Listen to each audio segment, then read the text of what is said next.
All my life, I've been a global traveller, seeking cultures and traditions that are just as vibrant today as in times past.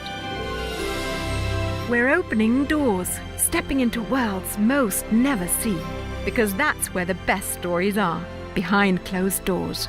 We're sharing stories of local life and the working world, plus spending time with some of the most interesting people you'd ever want to meet. It's truly privileged access that always leaves me excited to explore more.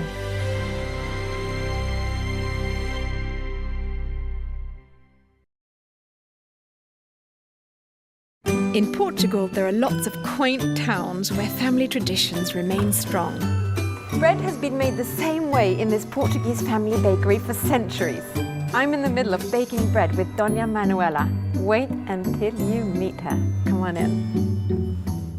Dona Manuela really lives to bake. Her spirit is truly infectious, and I soon couldn't help but join in. I love the smell of yeast. The combination of ingredients and dedication has made her a local legend. The ingredients of this very special local bread are very simple. It's water, flour, salt and yeast, but the secret is the water from the local mountains. The water is filtered by the stone and helps my bread taste like no one else's. I could have worked for a large bakery, but I love it here because every loaf can be baked just right. This old-fashioned way of baking bread is very manual, quite organic and also very sustainable. Dona Manuela's husband goes out into the forest, clears it of much of the brush, and all of this gets used in the bread oven. So this is what fuels the bread baking. And the government is very supportive of this because brush clearing helps prevent forest fires. This is the real Portugal, where you can still find great joy in the simple act of sharing. Ah! My record! Now you can bake with Dona Manuela too, as part of a Viking world experience. Obrigada! I hope that all the guests of Viking will come to visit my bakery, and I very much look forward to seeing you soon. Rui Paula is one of Portugal's top chefs, and today he's going to share his interpretation of bacalhau. There are countless ways to prepare this classic dish that many believe is a Portuguese invention. Curiously, the key ingredient, salted cod, comes not from Portugal but from Norway. How it became part of bacalhau remains a bit of a mystery. I have my own theory as to why Portuguese eat bacalhau. Because the Vikings came to Portugal and they probably came with the bacalhau. I don't know these. Grand theories aside, Chef Rui was excited to teach me several of his nouvelle cuisine techniques for bacalhau, starting with his favorite. The name in English is black cod. This is very traditional. No salt, it's a fresh fish. In the middle, you have the salt cod, a Portuguese salt cod. It's not Portuguese, It's Norwegian. Your country. Yes. And here you have the medium salt. I take the skin and I put my salt, my salmoura, medium salt. To accompany the cod, we included a potato, fresh tomatoes, sun-dried tomato pesto, breadcrumbs soaked in olive oil, fresh Portuguese cabbage, and red pepper paste.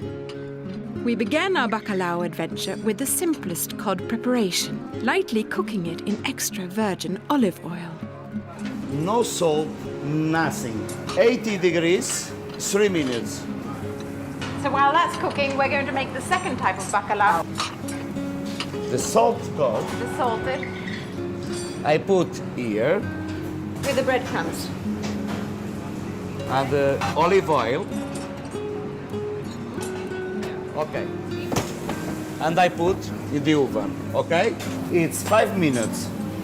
And the last bacalhau is the medium salt, yes? Medium salt, which you had salted yourself. And now, tomato pesto, dry tomato, Okay. And let me guess, olive oil. olive oil. Yes, very important. Now it's in the oven, 3 minutes. While the cod was cooking, we wasted no time preparing the other ingredients, which were of course enhanced with olive oil. More. Okay. Thank you. Everything. The olive oil is a good fat. If you put olive oil, it's better. Yes? And ready. Now I make this potato a little more beautiful. I put a little potato. Beautiful. And after, put this. So this paper is to absorb the olive oil? Yes. Just as I thought we were ready to assemble our dish, Chef Rui presented something I'd never seen. Bacalhau balls. It's a little bowl, salt cod, cream and olives. It's pureed. No, in sauce, in a cream sauce. And outside it's alginato. You put here, the bowl, and after you put here. And you make twist this. it, yeah. You leave it like this for some time? 2 hours. Okay. All these elements piqued my interest, and I couldn't wait to see the final presentation. One potato here, another potato here, another potato here. Okay, this is cabbage. Another cabbage here. And I put one cod here. Another cod. Another time cod. Another time olive oil with a little garlic. Portugal is a wonderful mix of traditions and creative cuisine. We look forward to sharing with you this country's many treasures. In Barcelona, there's just one word you need to know when you're hungry. Tapas. Invented by the Spanish long ago, tapas are plentiful here, and tapas bars are a perfect spot to sample Spanish cuisine. So what does the word tapas actually mean? A long time ago, the people that was in the beach, they drink a wine or beer or this kind of gazpacho, and then they take some bread and then they cover to try to put in anything inside of the drink. The original tapas used to be free and always included salty meats, which just happened to encourage the bar patrons to buy more liquor. Today, there are an abundance of choices. So this is the most typical tapas, is it? Yeah, this is one of the most typical tapas. The name is tortilla de patatas. This is the real potatoes omelette. Put some garlic inside, salt, and then we cook with love, you know. Tapas are unusual in that they're always served in small portions, which makes them perfect for sampling and sharing. One thing is very important is the tomato, bread tomato. And this is very typical Barcelona, right? Yes. This is to recover the bread of the day before, you know. Yes. We toss the bread and then we put the part inside of the tomato. So it's a day-old bread. Yeah, this is the Leftover way. bread. Yeah. And then it's, okay. Yeah, and then we put the tomato, okay. And what do you call this? Pan con tomate. Pan con tomate. It's like a Okay. bruschetta, but Yeah. with less tomato. Yes. And then we beat a bit of olive oil Oil. and we with salt, okay? Okay, now we prepare for you also fried small fishes. And so those are small Okay, fish. They are really very small fish. fishes, you know. This is like yanqueta or Like chanquete. little boquerones. The boquerones is bigger one. It's the sardinas family. They taste delicious. Yeah, they taste delicious. And then you serve them with And a then fried you serve egg? it with the egg, excellent egg with garlic, okay? And is that a very typical thing to do as well? Put Yeah. egg on top of something? Yes. Yeah. This is huevos con yanqueta. Then we put a nice Egg. flour for you. Over the centuries, tapas have incorporated many outside influences, including those of the Romans, the Moors, and it seems even the Vikings. This is the codfish. From Norway. Maybe yes. Here the name is a la jauna. We fry it with the pepper, red pepper. After that we make a sauce with the garlic and put in the top. So bacalhau is always with the codfish that's been salted and dried Yeah. and then rehydrated. Yes. Okay, we continue with small squid. Calamares. Yeah, the real small ones. Chipirones. Chipiron, yes, chipirones. Yeah. And you often have them fried, right? Yes. Yes. We fry it and then we cook. And then also by the other side we make, So these are the chipirones. Yeah, these are the chipirones. But they are marinated? With salt. We Salt. fry it and with olive oil and with salt. And then we put egg poché. Poached egg. Okay, also with salt with the chipirones, okay? It's real and nice and Beautiful, the taste is yeah, excellent. yeah. And then you put the egg and then in the top I will make some red pepper, okay? And what do you call this dish? That is the chipirones with trompeta de la muerte. And again, Some the olive oil. like, The Spanish love their tapas bars, and there's something really fun and relaxing about eating this way. Okay, now we make the patatas bravas, the braised potatoes, because Braised it's very potatoes. strong, the sauce that we put there. Okay, so there are patatas. Now we put the spicy sauce in top. I see patatas bravas everywhere on menus in Spain. Really, it's a very yeah. typical plate. Also, we make some garlic in top. This is a little bit like French fries with mayonnaise. Yeah, with mayonnaise. This is a sophisticated well, but- French fries with mayonnaise. We put in the top of the garlic, okay? Yeah, brave And then you give potatoes. sauce. Okay. Very nice. One of the best things in Barcelona that is the paella. Okay, And then we make this in a small portion. Also, you can share. And I know the little secret about paella. Okay. The bottom bit is the best. The name is sucarrat. Sucarrat. Yeah, so the pan, bottom one on the sides, Yeah. it's excellent. And now the end, I make some typical from Catalonia. This is the crema catalana. We make it with cream, like this, with vanilla, sugar, milk. And we put the sugar in top. Yeah. I knew there was a flame involved somehow. Very nice. So here we have about the number of dishes that Yeah, two we can do people it would if you eat. want 10 more. Tapas are a delightful taste of Spanish cuisine you really should try. Salud! Salud, thank you for coming. Thank you. I hope you'll explore more of Barcelona's food culture and traditions. Today we're going to cook leite crème, which is the Portuguese version of crème brûlée. And Francesco is going to show us how very easy this is. Então, pomos o leite, So we take milk. This, by the way, is going to make about a liter, un litro. 1 liter of leite crème or of crème brûlée. And 1 liter is for 6 personas. sim, 6 pessoas. 1 liter will suffice for about 6 people. Com 1 litro pomos ovos, We take 6 egg yolks. Shall I stir? sim, sim. Yeah. These are nice fresh Portuguese eggs. And it's typical in Portugal, leite Sim, sim. crème. Leite creme, Yeah, leite crème. muito bom. So it's a very, very typical dessert here in Portugal. E agora pomos 2 paus de canela, Then he takes 2 cinnamon sticks. uma casca de limão, Then he takes the skin of the lemon. He peels the lemon. e 4 colheres de açúcar, And 4 tablespoons of sugar. Okay. 4, 5, Yeah, 4 or 5, he says. Yeah. 2 colheres de farinha, About 2 spoons of flour, but it's maizena. It's corn flour. Okay, so he's stirring the ingredients all together. It's the limon, canela. Canela. Yeah. Okay, finito. When we've stirred it all together, we put it on the heat. mais ou menos About 10 minutos. minutes, something like that. When it starts thickening, it's about ready. And it's sort of a custard he's making, I suppose. If we're in a hurry, you can turn up the heat, but then you need to stir faster as well.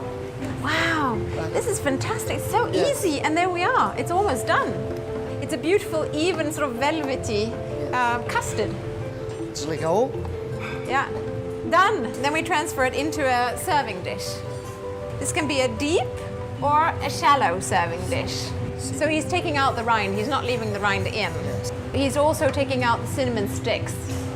Then you put the sugar on top, about 2-3 tablespoons of sugar for an entire liter of crème brûlée. este é o queimador que já está a quente, pomos ao máximo. Okay, so this is what he's going to use to burn the sugar on top of the brûlée. Vamos agora para queimar, tem que estar bem quente. It has to be red hot. I think that's what you said. Ooh. Aha. So this is a bit different from what I've seen people do before. I've seen them with blowtorches, and it smells like caramel. Aroma con caramel. To finish it off, he puts the cinnamon on top. Tá bom. Fintura. Bonito. Bonito. Yeah, muy bonito. Leite creme is but one of Portugal's many tasty treats. We look forward to sharing with you more of this country's culinary delights. The sun-kissed slopes along Portugal's Douro River are well known for their wines, especially port, which derives its name from the beautiful city of Porto. These fortified wines date back to the early 18th century, and the British, who were at war with France and therefore needed a new source of wine. Initial Portuguese shipments spoiled on the long voyage back home, but then they discovered adding liquor solved that problem, and a new wine was born. The wines became very popular, so the British set up major trading operations in Portugal. To this day, the British Army, RAF and Royal Navy use port wine to toast the Queen at formal dinners. Port is usually a sweet dessert wine, but also comes in dry, semi-dry and white varieties. And Luis here is going to tell us a little bit more about port and muscat. Port wine, that is always a blend of at least 3 different types of grapes, and muscat, that is only one type of grape, is a golden grape. How was port invented? A demand from the British. They want some wines to put in all countries. They start looking to a strong wine with more alcohol that during long trips continues good. They start putting whiskey from Scotland and Irish in the wine that is fermenting. The whiskey, it was so strong that stopped the fermentation. Which means there's more sugar left. Yes, it's true. And so here we have two different types of port. Yes, Karine. What we have? We have the first type, the youngest, fresh, fruity. Is the wine that we serve like an aperitif. We can feel the fresh and sweet fruits, red fruits. So how long has this been fermenting for? Oh, the fermentation of this wine, 48 hours, 72 most. And we stop fermentation with the alcohol. So what we have? Much more red color and nose, and in mouth it will be fresh. Okay. Saúde. Saúde, thank you. The tawny, it means blonde. It means that wine have development in oak. It will be more sweet. The big difference is the time in oak. The color, you can see the two is not the, it will be a little bit more brown or looking there. Yeah. And in nose, Yeah, it's not so fruity. we advise always a tawny with a dessert, chocolate. Very good, very good. So, let's try this. Smooth, complex. I'd say this is almost a dessert in itself. You don't need anything more. So the ruby is the younger port and the tawny is the older port. The ruby has been in the oak barrel for how long? 3 years. 3 years. 2 years to call it a simple ruby. To call it a simple ruby. And the tawny has been 6 years, so twice as old. Yes. Then we have another bottle here, the muscat. So we start planting muscat at 140 years ago, after phylloxera. And we start making this muscat the same way than port wine. But muscat is a golden grape that gives this It's a much lighter color. much lighter color, yes. Only orange, apricot, honey, tangerines. That it I can even smell it. Sweet attack, Yes. fresh ending, easy, and a good aperitif. I hope that you like it. Saúde. So, Saúde, cheers and welcome to Viking's exploration of Portugal and its wines along the Douro River.